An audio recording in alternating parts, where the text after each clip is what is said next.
Hi అండి, నమస్తే. Telugu home క్వీన్స్కి స్వాగతం. ఈరోజు మన రెసిపీ వచ్చేసి టిఫిన్ ఏదైనా సరే ఈ చట్నీ చాలా టేస్టీగా ఉంటుందండి.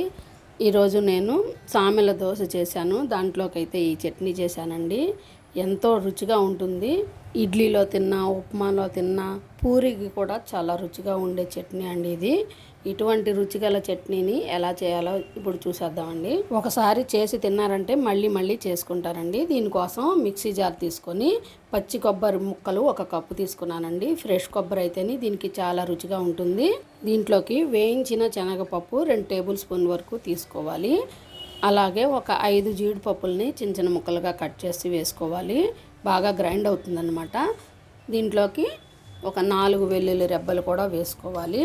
అలాగే ఒక రెబ్బ చింతపండు, 1 టీ స్పూన్ వరకు జీలకర్ర కూడా వేసుకోవాలి.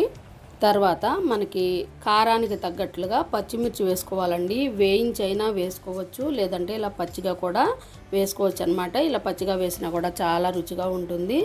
తగినంత ఉప్పు కూడా వేసుకోవాలి. కొంచెం బెల్లం కూడా వేసుకోవాలండి. ఇలా బెల్లం వేయడం వల్ల తియ్యటి కొబ్బరితో చేసే పచ్చడి ఏ రుచి అయితే వస్తుందో ఆ రుచి వస్తుందండి. ఒకవేళ మీకు బెల్లం ఇష్టం లేకపోతే స్కిప్ చేసేయండి.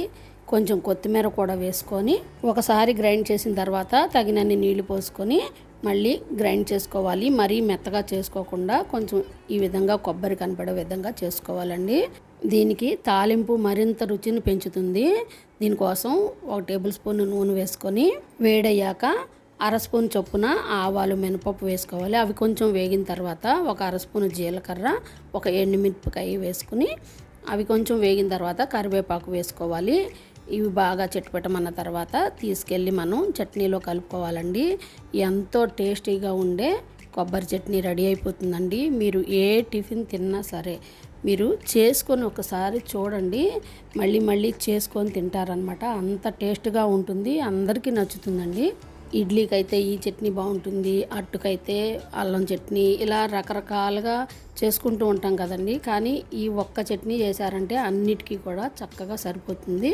చాలా రుచిగా ఉంటుందండి. ఒకసారి మీరు ట్రై చేయండి.